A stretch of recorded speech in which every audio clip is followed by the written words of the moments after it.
have had this Demon Primarch proxy model and some random models for my Depth Guard army 3D printed for well over a year now, and I have not been able to play with them on the tabletop for one simple reason. I never made the rest of the army. So, today I'm going to change that and 3D print the start of my Depth Guard army, and while there are a lot of different models I could and should 3D print, I am going to be going with the rule of cool with this army, and the coolest army for me is this. There are so many fun ideas I have for this tank that I can't wait to get it 3D printed.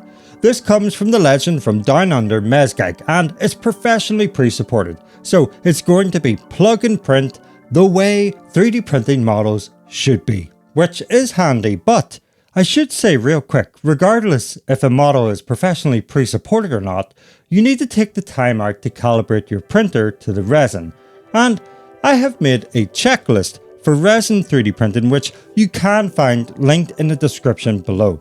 It's completely free, but if you find any use from it, then consider leaving a tip. Also, if you want to join the Brotherhood and get access to the private Discord where I provide links to the models I 3D print, then become a Patreon today by clicking the link in the description or scanning the QR code on screen.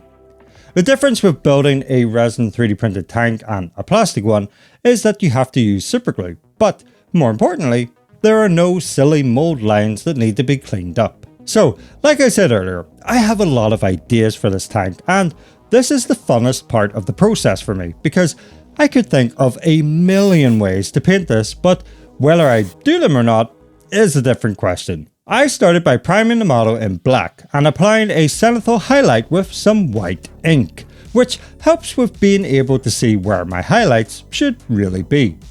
This tank's main feature is the top of it. There is a mine being shot out of its mouth like a big loogie, and there are these large coral growths coming from its back.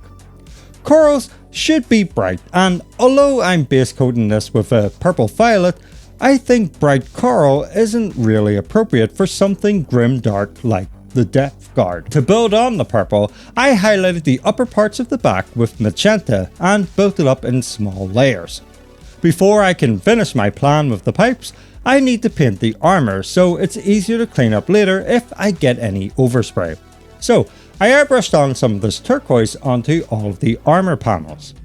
I then used some of this aqua paint and focused my sprays to the center of the armor panels.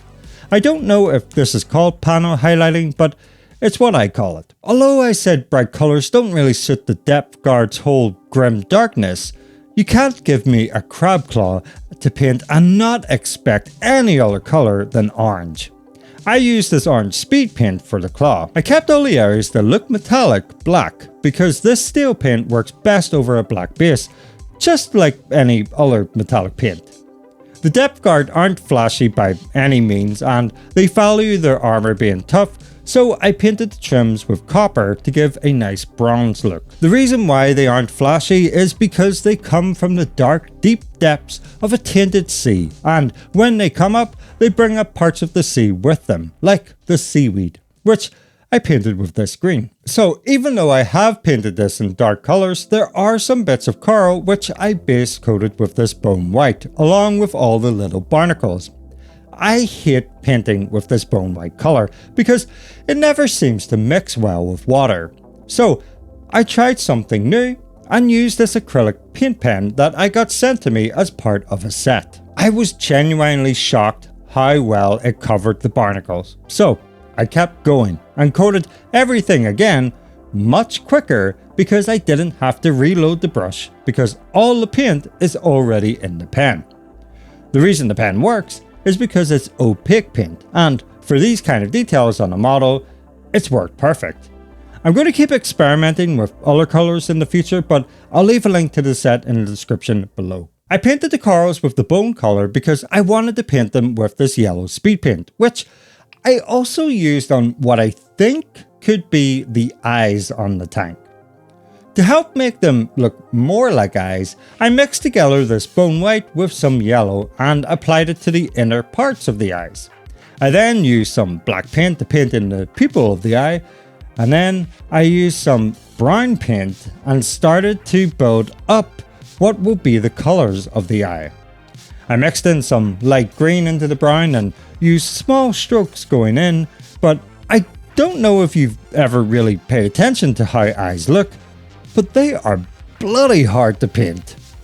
I then gave all of the barnacles a coat of pallid bone, and for some of the longer ones, I painted them with a coat of this familiar pink to try and make them blend in with the big tubes on the top of the tank. The thing that made me want to print this tank was this mine being shot out of the top. I'm a sucker for any battle effects because they really make models pop, but the more I look at this, the more I imagine this tank is hawking a loogie and spitting it out. So naturally, the only colour I can paint this is a yellowy green. I first used this white paint pen just to get the highlights brighter, and then I used some Plague Bear's Flesh contrast paint to get the overall colour down. But now is the moment I have been waiting for, the oil wash.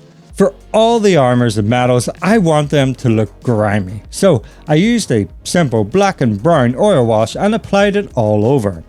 For the fleshy parts, I used this magenta mixed with some brown to darken it, and for the crab claw, I done the same but with some orange and brown.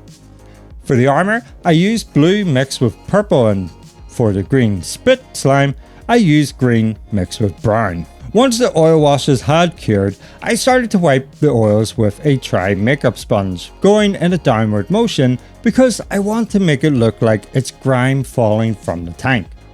I then dipped my sponge into some thinner to wipe away the oils that I didn't want on the upper parts to really make them stick out. This tank already looks so good, but to really make it shine, I have a few tricks up my sleeve. One of them being highlights.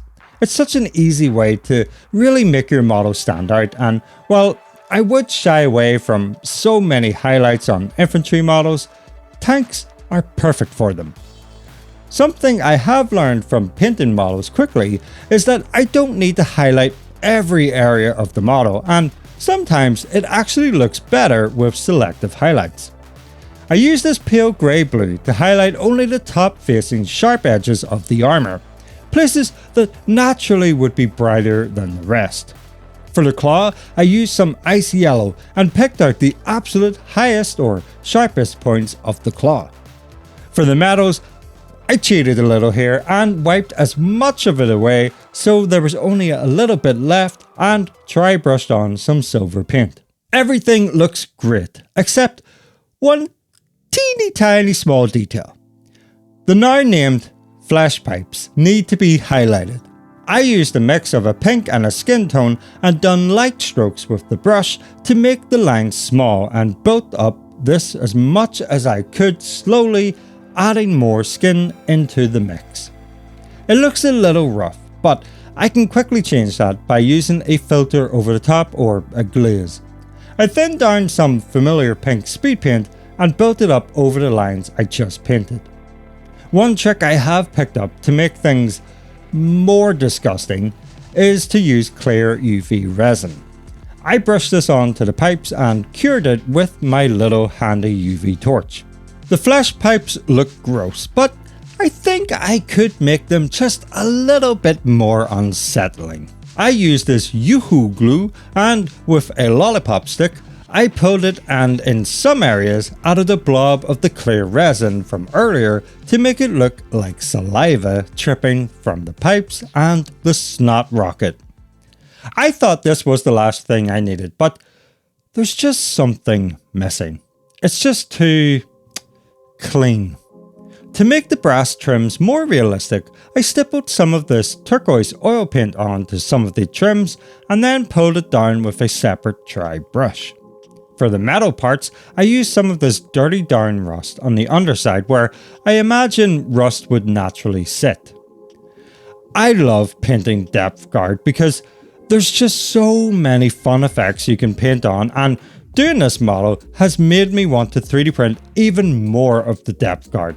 Having access to a 3D printer is so bad for someone like me because I just want to 3D print everything. The depth guard are such a great army to get a break from having to paint so clean. Like, recently when I had the biggest accident of my 3D printing career and had to paint some Terminators, which you should watch next.